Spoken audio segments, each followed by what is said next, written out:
ప్రభువునందు ప్రియా దేవుని బిడ్డలారా, నేటి వాక్య ధ్యానం కొరకు సహకారం ఇచ్చిన కుటుంబం భీమడోలు వాస్తవ్యులు కీర్తిశేషులు పిట్టా వీరాస్వామి గారి 10వ జ్ఞాపకార్థం భార్య ఆదిలక్ష్మి గారు, కుమారుడు రాధాకృష్ణ, రిబ్కా, సత్యనారాయణ, స్వాతి, కుమార్తెలు B Saritha Abraham, Baby Sarojini, Mikhail, మనుమళ్ళు ఆదిత్య, మౌనిక సహకారం ఇస్తూ ఉన్నారు.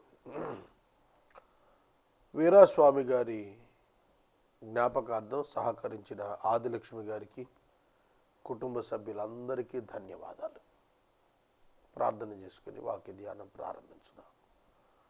మమ్మలను మిక్కిలిగా ప్రేమిస్తున్న మా ప్రియ తండ్రి, మీకు వందనాలు. వాక్యము మీది, ప్రజలు మీ ప్రజలు, మీ బిడ్డలతో మీరు మాట్లాడండి. వాక్య ఉపదేశ సహకారం ఇచ్చిన కుటుంబాన్ని దీవించండి. మీ కృపలో ఈ దీన కుటుంబాన్ని వర్ధిల్ల చేయండి. నేటి వాక్య ధ్యానం మాకు దీవెనగా ఇవ్వండి. నజరేయుడైన యేసు నామమున ప్రార్థిస్తున్నాం తండ్రి, ఆమేన్. ప్రభువునందు ప్రియా దేవుని బిడ్డలారా, దయచేసి మీ పరిశుద్ధ బైబిల్ గ్రంథాన్ని తెరవండి. మత్తయి సువార్త 10వ అధ్యాయము 39వ వచనము. యేసు చెప్పిన మాట చాలా ఆశ్చర్యకరమైన మాట.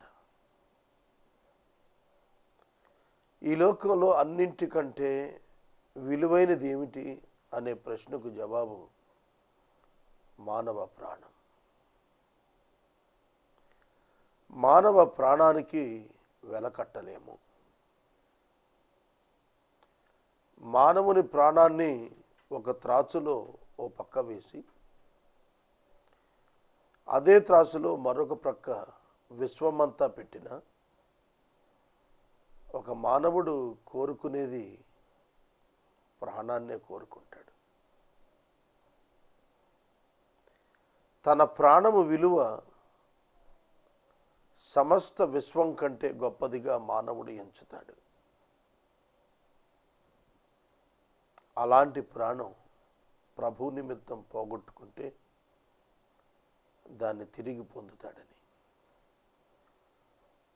ప్రభువు కంటే తన ప్రాణాన్ని ఎక్కువగా ఎంచుకుని ప్రభువును విడిచిపెట్టిన వాడు మరణించిన తరువాత తాను నష్టపోతాడని,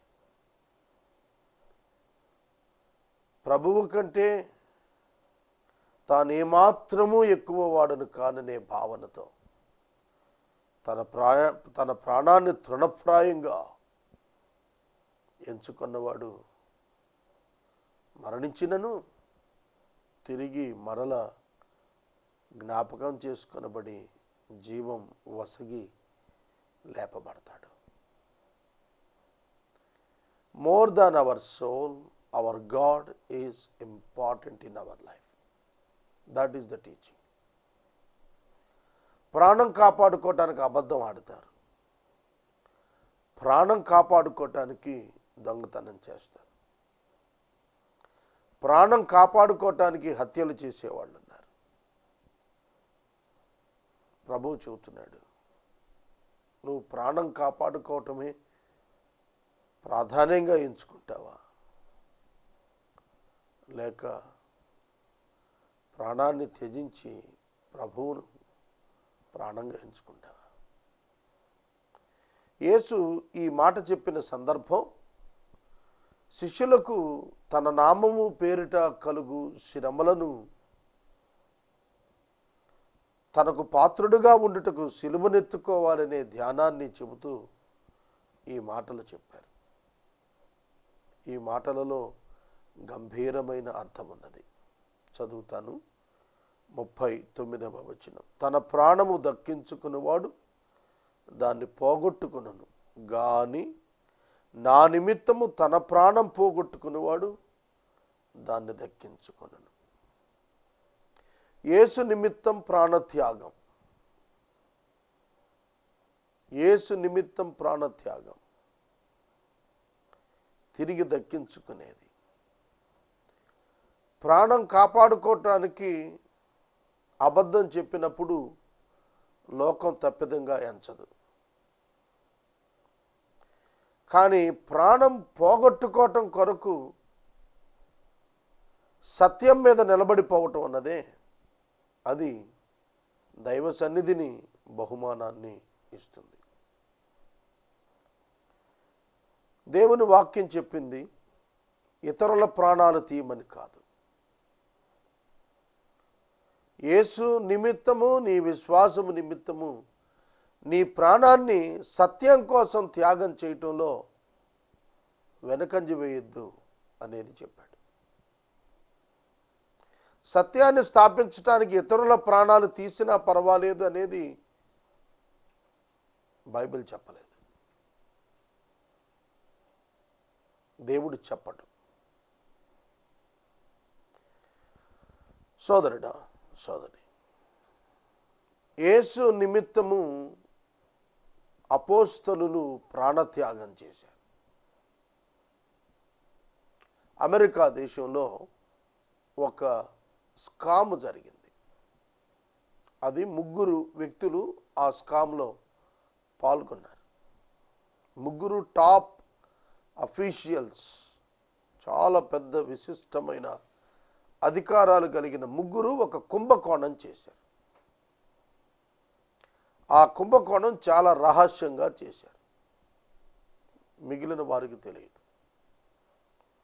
3 దినాల లోపట ఆ కుంభకోణం బట్టబయలై వాళ్ళు అరెస్ట్ అయ్యారు.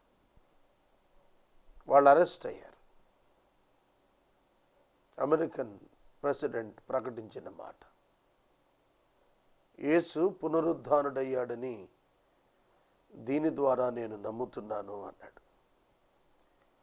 అతను అనుచరులు అడిగారు, అయ్యా దీనికి దానికి సంబంధం ఏమిటి? వీళ్ళు కుంభకోణం చేసి పట్టుబడితే వీళ్లకు యేసు పునరుద్ధానుడయ్యాడు అనే ప్రకటనకు ఏమిటయా సంబంధం అని అడగ్గా ఆయన చెప్పాడు, ఓన్లీ 3 men, 3 మనుషులే. రహస్యంగా చేసింది 3 రోజుల్లో బయటపడిపోయింది. ఆ 3కి ఏ విధమైన ప్రాణహాని ఎవరూ తలపెట్టకుండానే వారు దాచలేకపోయారు విషయాన్ని. కానీ 12 మంది, ఆ తదుపరి 120 మంది, ఆ తదుపరి 500 మంది, ఆ తదుపరి అసంఖ్యాకమైన భక్తులు మొదటి శతాబ్దంలో. ఎవరైనా గనక ఈ ప్రణాళిక చేసుండి దాచుండి అబద్ధాన్ని ప్రచారం చేయాలని ప్రయత్నం చేస్తే యేసు పునరుద్ధానాన్ని గురించి అది ఎప్పుడో బద్దలయ్యేది. 12 మంది శిష్యులనే కాదు, 500 మంది చూస్తుండగా యేసు ఆరోహణమయ్యాడు. అవునా? కనుక 500 మంది ప్లాన్ చేసి యేసు ప్రభు తిరిగి లేచాడనే ప్రచారం లేపుదాం, మనం మన జాతి కొరకు, మన కుటుంబాలకు ఆర్థిక లబ్ధో, రాజకీయ లబ్ధో, సామాజిక లబ్ధో అని అనుకుంటే వాళ్ళ మీదకు, ప్రాణం మీదకు వచ్చినప్పుడు వాళ్ళు ఖచ్చితంగా చెప్పేవాళ్ళు. కానీ వాళ్ళు ప్రాణాలు ఇచ్చేశారు తప్ప వాళ్ళు యేసు తిరిగి లేగటం అబద్ధం అని చెప్పలేదు. కాబట్టి I trust now that Jesus rose from the dead. మరణము నుండి యేసు తిరిగి లేచాడని ప్రకటించాడు. సోదరుడా, సోదరి, ప్రభువు యొక్క వాక్యాన్ని అనుసరించుచున్నందున కలుగు జీవితం కేవలం ఒక జీవన విధానం కాదు, మోర్ దాన్ దట్.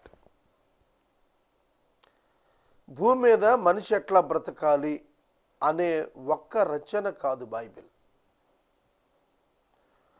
భూమి మీద ఎలా బతకాలి అని చెప్పినప్పుడు పరలోక ప్రతినిధిగా ఎట్లా బ్రతకాలి లోకానికి భిన్నంగా అనేది బైబిల్ టీచింగ్. కనుక అన్ని మతాలలో ఉన్నటువంటి మంచి విషయాలే బైబిల్లోనూ ఉన్నాయి. బైబిల్లో ఉన్న మంచి విషయాలే అనేక మత గ్రంథాల్లో ఉన్నాయి. But what is the difference? ఏమిటి వ్యత్యాసం? ఏమిటి వ్యత్యాసం? బైబిల్ చెబుతుంది the resurrection is the difference.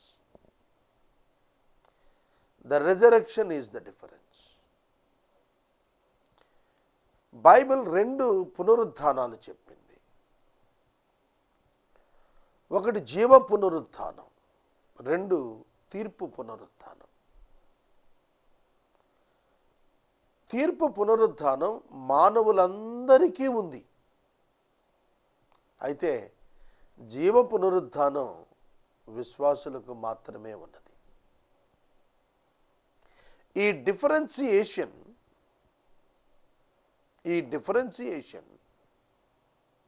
Bible చెబుతుంది.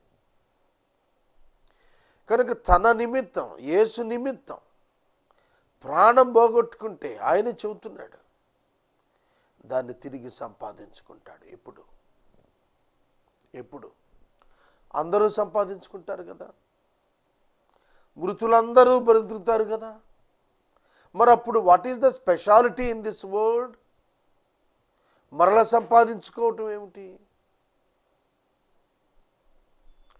To live on this earth again, back to life again in the reinvention of Christ. That is the difference. చనిపోయిన వారందరూ లేస్తారు, మృతుల పునరుద్ధానం. ఆదాము మొదలుకొని యేసయ్య తీర్పు దినానికి ఉన్న సమయం వరకు మృతునందిన వారందరూ లేస్తారు, గ్రంథాలు విప్పబడతాయి, తీర్పు జరుగుతుందన్నారు. దాన్ని అందరూ లేస్తారు కదా. ప్రాణం యేసు నిమిత్తం పోగొట్టుకున్నవాడు కూడా అప్పుడే లేస్తే then there will be no difference at all. ఏ విధమైన వ్యత్యాసం లేదు అప్పుడు. ఈ మాట అర్థం అదే. తన ప్రాణాన్ని దక్కించుకునేవాడు అంటే యేసును అంగీకరించకుండా ప్రాణభయం ఉంది అని దాన్ని కాపాడుకునేవాడు అంగీకరించిన కారణంగా దాన్ని పోగొట్టుకుంటాడు, నిత్యజీవంలోకి రాలేడు. యేసు నిమిత్తం ప్రాణాన్ని పోగొట్టుకున్నవాడు నిత్యజీవంలో ఉన్నాడు, నిత్యజీవానికి వస్తున్నాడు. He will be the ruler with Christ on this earth. కాబట్టి బైబిల్ గ్రంథం ఉత్కృష్టమైనటువంటి సమాచారం ఇచ్చింది. We don't need to prove that the Bible is great and good. It is already great. You don't make others to believe this as truth because it is already truth. May the people believe it or not as truth, but it is truth. Satyam, it gives the freedom to the soul and spirit. ఇది మానవులకు, మానవ ఆత్మకు, మానవుని జీవితానికి స్వేచ్ఛను అద్భుతంగా ప్రసాదిస్తుంది. మానసిక బానిసత్వం, పాపపు సంకెళ్ళ నుండి వాక్యం విడిపిస్తుంది. అలాంటి విడుదల పొందినవాడు ప్రాణాన్ని ప్రియంగా ఎంచుకోడు. బైబిల్ అంతా అదే చెప్పింది. What is the priority in our life? Yesayya చెబుతున్నది పాత నిబంధన అంతా రుజువు అయ్యింది. పాత నిబంధన అంతా కూడా they don't allow their soul, or they don't give the priority to the soul more than God. దేవుని కంటే ఎక్కువ ప్రాధాన్యత తమ ప్రాణానికి ఇచ్చుకోలేదు. అబ్రహామును దేవుడు పిలిచినప్పుడు అన్నీ వదులుకొని వచ్చాడు. అన్నీ వదులుకున్నప్పుడు సౌఖ్యాలు చాలా పోతాయి. That's not important. God's will is important. దైవ చిత్తం ముఖ్యం తప్ప నాకు ఇల్లుందా, ఇల్లు లేదా, ఆస్తి ఉందా, ఆస్తి లేదా, సంపద ఉందా, సంపద లేదా, ఇవి ముఖ్యం కాదు. బంధువులు ఉన్నారు, బంధువులు లేరా, ఏమీ ముఖ్యం కాదు. యేసయ్య ముఖ్యం, నిత్య జీవం ముఖ్యం. నా జీవితం దేవుడిచ్చాడు, దేవునికి నేను లోబట్టం ముఖ్యం. That is the concept. ఆ ఉద్దేశంలో అబ్రహాం బయలుదేరాడు. కుమారుణ్ణి బలిమ్మని ప్రభు 22వ అధ్యాయం ఆదికాండంలో అడిగినప్పుడు మాట్లాడకుండా బలివ్వటానికి ముందుకు పోయాడు. ఎందుకు? వాక్యము నిమిత్తం ప్రాణం ఇవ్వటం, తిరిగి దాన్ని దక్కించుకుంటాననే నమ్మకం ఉంది, అందుకే ఇచ్చాడు. అది రిజరెక్షన్ అన్నాను చూశారు. అదే మృతులలో నుండి దేవుడు తన కుమారుణ్ణి పునరుద్ధానుని చేసి అప్పగిస్తాడు అని ఎరిగిన వాడే అబ్రహాము వెళ్ళాడు. అబ్రహాము విశ్వాసం ఎంత గొప్పదంటే సేవకులతో చెప్పాడు, మేము వెళుతున్నాం, ఆరాధన చేసి తిరిగి వస్తాం. మేము వెళుతున్నాం, ఆరాధన చేసి తిరిగి వస్తాం. దేవుడు మానవ ప్రాణాలు కోరుకునేవాడు కాడు. God never enjoys in taking the souls back to him. మనుషుల ప్రాణాలు లాగేసుకుని తృప్తిపడే క్షుద్రం కాదు దేవుడు. సోదరుడా, సోదరి, తాను నన్ను బలిమ్మన్నాడు. It's test for me. It's not the last thing in my life or my son's life. It is in the process of life. జీవితంలో ఇదొక భాగమే తప్ప జీవితం ముగిసిపోవటం లేదు ఫిజికల్ డెత్తో. ప్రభువు చెప్పాడు, నీ సంతానమునకు ఇదిగో ఈ భూమి ఇస్తా అన్నాడు. చెప్పిన 25 సంవత్సరాలకు ఇస్సాకునిచ్చాడు. చెప్పిన 25 సంవత్సరాలకు ఇస్సాకునిచ్చి అదే ఇస్సాకును దహనబలి ఇచ్చేయమన్నాడు. దహనబలిలో ప్రాణం పోయినప్పుడు మరి ఈ వాగ్దానం ఎట్లా నెరవేరుస్తాడు? నో, దేవుడు వాగ్దానం ఇచ్చాడు, మాట ఇచ్చాడు, మాట తప్పడు, నెరవేరుస్తాడు. ప్రాణాన్ని ఇమ్మన్నాడు, ప్రాణము నేను సమర్పిస్తే తిరిగి దాన్ని ఇస్తాడు. మళ్ళా నా కుమారుడితో నేను వెనక్కి వస్తాను. I will be back with my son. నా కుమారుని తీసుకొని వెనక్కి వస్తాను. ఒకవేళ ప్రాణం పోయినా మృతులను సజీవులనుగా చేయు దేవుడు. మృతులను సజీవులుగా చేయు దేవుడు అన్నప్పుడు not at the time of end. Please note this, please understand this. Not at the end time. యోహాను 11లో లాజరు సోదరులు ఇద్దరు చెప్పారు, అంచె దినమున మా సోదరుడు లేస్తాడని మాకు తెలుసు.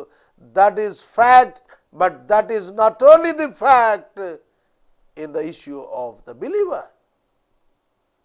విశ్వాస విషయములు అది కాదు,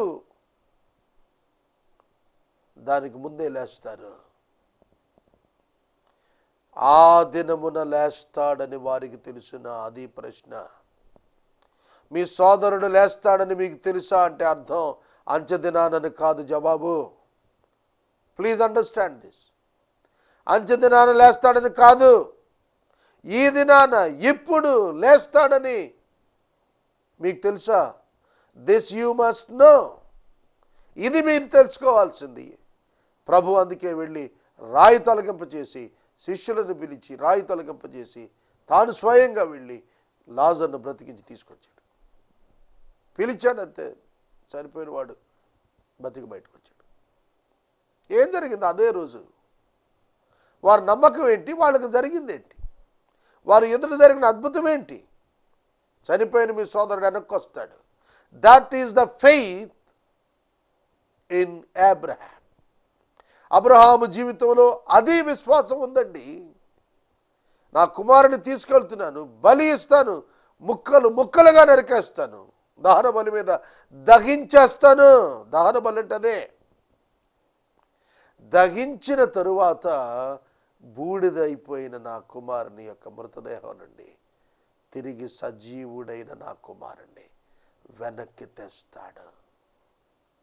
ఎందుకంటే నాకు మాట ఇచ్చాడు, నన్ను పిలిచాడు, నాకు వాగ్దానాలు ఇచ్చాడు, నన్ను బలపరిచాడు, నాకు కుమారుణ్ణి ఇచ్చాడు, మృతతుల్య దేహంలో నుండి కుమారుని ఇచ్చాడు. ఆ కుమారుని ద్వారా ఈ యొక్క భూమి మీద అద్భుతమైన విధానంలో ఆ కణాన్ని ఇస్తానన్నాడు. యేసు అని తన కుమారుని నా గర్భవాసాన పంపుతానన్నాడు. అట్లాంటి వాడు ఈ కుమారుని చంపేసి ఊరుకుంటాడా? లేదు. ఆయన నిమిత్తము తన కంటే ప్రాణము కంటే అధికంగా ప్రేమించిన, తన ప్రాణము కంటే అధికంగా ప్రేమించిన. Do you know the mind of a father? మీకు తెలుసా తండ్రి ప్రేమ ఎంత గొప్పగా ఉంటుందో? I experienced this in this last week. నేను దీన్ని ఆఖరి వారంలో, ఈ వారం చివరి దినాల్లో చూశాను. తండ్రి తన కుమారుని కొరకు ఆస్తి అంతా ఇచ్చేటానికి ఇష్టపడతాడు, ఆ కుమారుడు బాగుపడాలి అని. He never wants to keep anything with him, he wants to give everything for him. కుమారుడు బాగుపడతాడు అంటే తను చిల్లి గవ్వ ఆస్తి ఉంచుకోవటానికి ఇష్టపడ్డు, ఇచ్చేస్తాడు.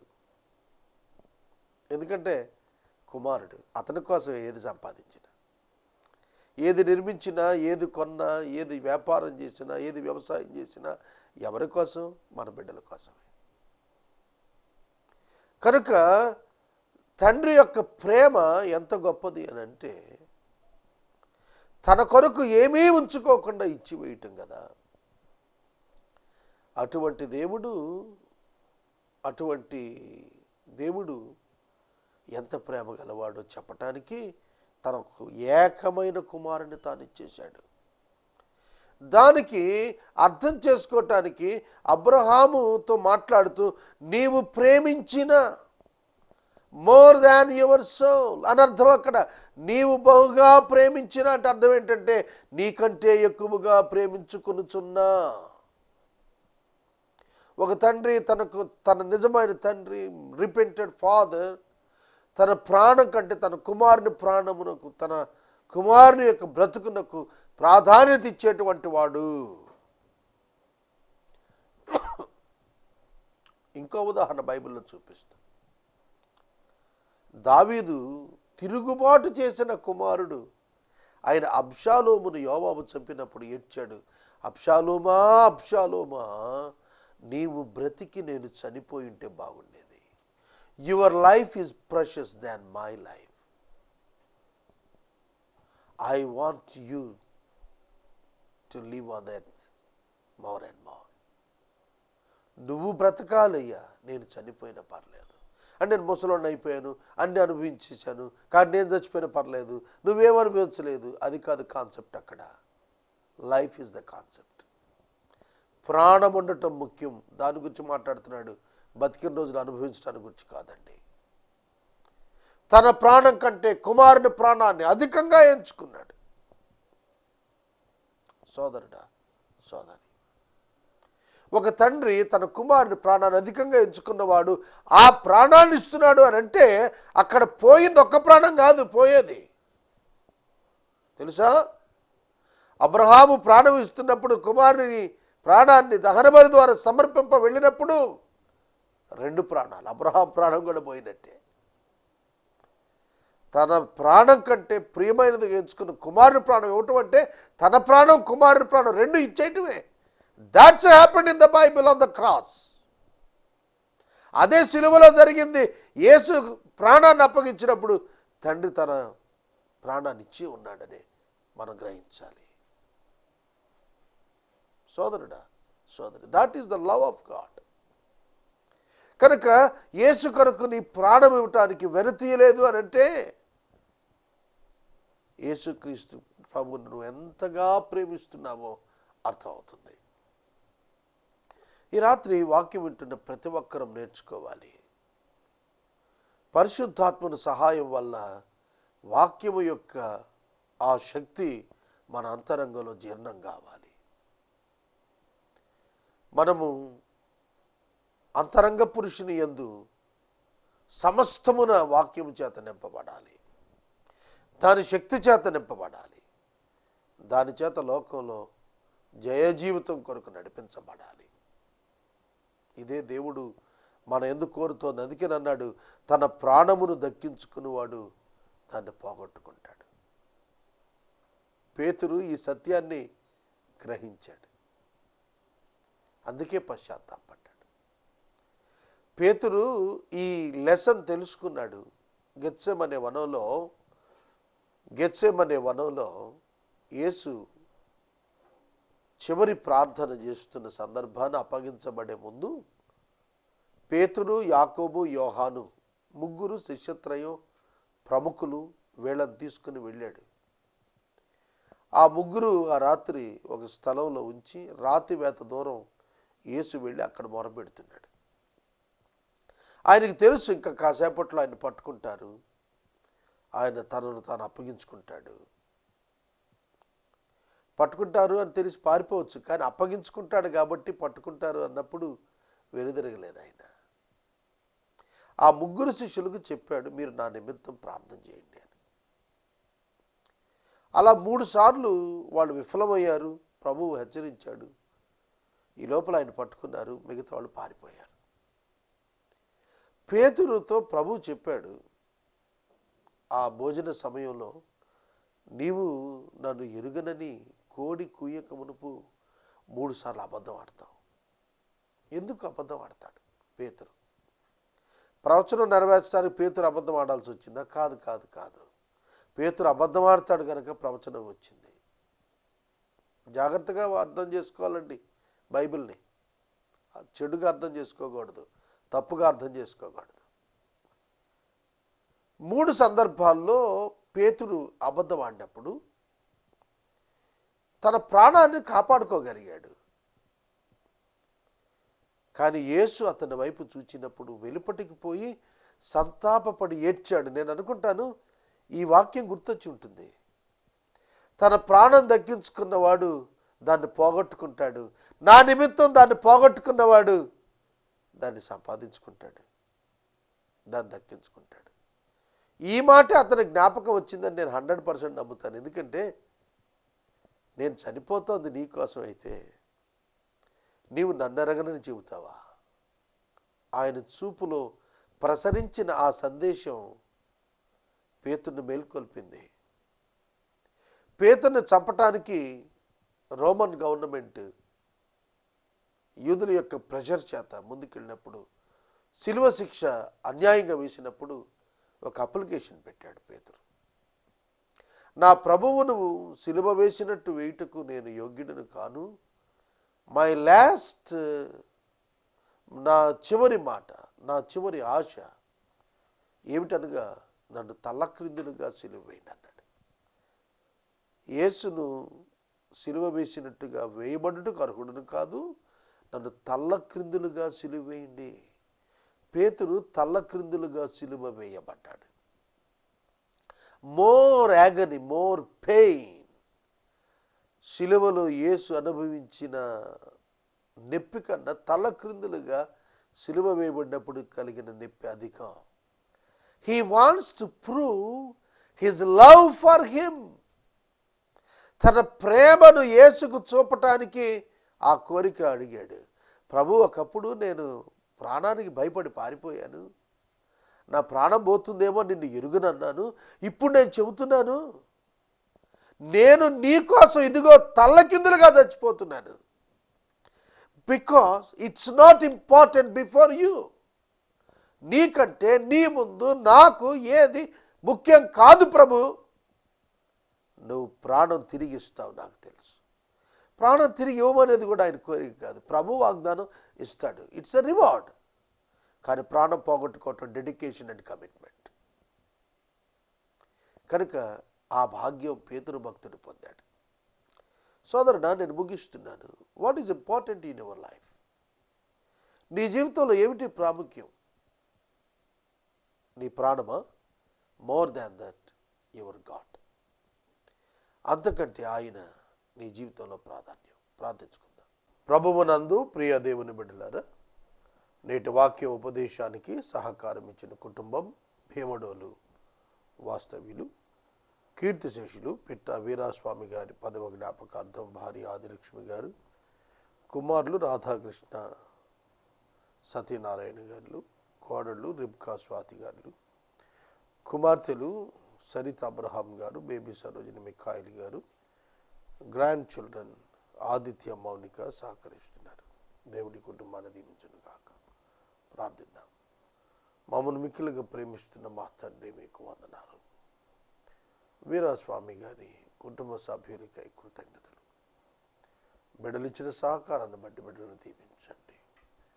నేటి వాక్య ఉపదేశము మాకు ఇచ్చినందున వందనాలు. యేసు నామమున ప్రార్థన చేస్తున్నాం తండ్రి. ఆమేన్. తండ్రి అయిన దేవుని ప్రేమ, కుమారుడిని సయ్య కృప, పరిశుద్ధాత్మని యొక్క అన్యోన్య సహవాసం సదా మనకు తోడైనట్టు కాక. ఆమేన్.